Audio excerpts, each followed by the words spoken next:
Hello and welcome. My name is Dr. Novick. I'm an emeritus clinical professor of dermatology at the Mount Sinai School of Medicine in New York City, and I have a private practice located on the Upper East Side devoted to cosmetic dermatology.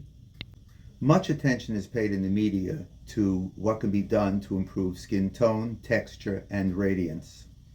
These include proper cleansing, adequate moisturization, appropriate sun protection, and whenever necessary, the use of exfoliants and antioxidants and such things as niacinamide and vitamin C and topical retinoids.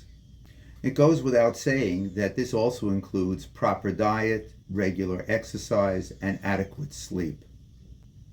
However, two in-office techniques can go a long way to supplementing the at-home ritual, and these include manual microneedling, professionally performed, or superficial peels.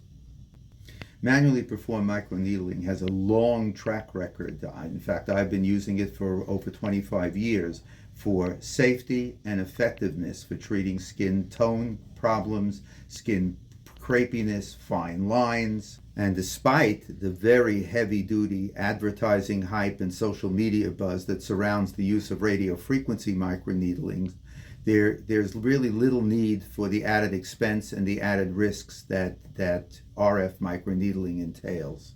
Microneedling involves the use of small needles to create microchannels in the skin in order to stimulate new collagen production. For small areas, a small dermostamp can be used like this. For slightly larger areas, a dermostamp can be used like this. For much longer but narrow areas, a derma roller can be used to roll over the entire area. And for even larger areas that are longer, a roller such as this can be used. Hypopigmented spots that are lacking normal color, such as blanched scars, for example, the microneedling can be accompanied by the application of topical pigment enhancers, prescription pigment enhancers, such as topical latanoprost or topical tyrosine.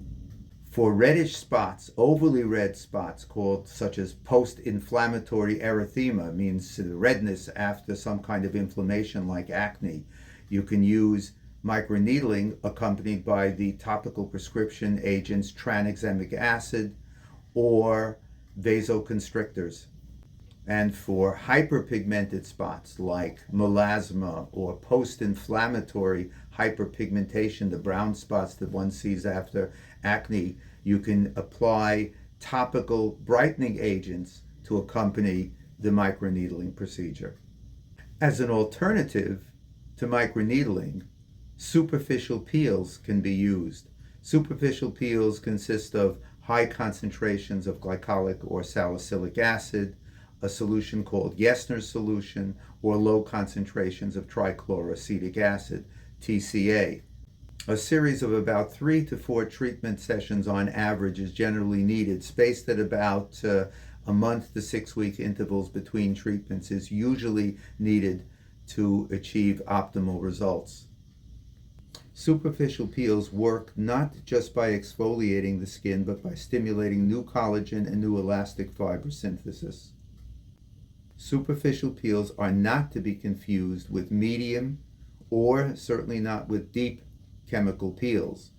The latter can engender long periods of post-treatment downtime and risk of infection of scarring.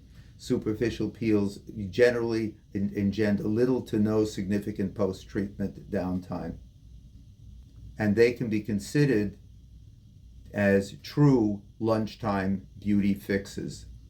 For more information about this or any of the other procedures that I've discussed, you can check out my website, youngerlookingwithoutsurgery.com, or Dr.Novick.com. That's DOCTORNOVICK.com.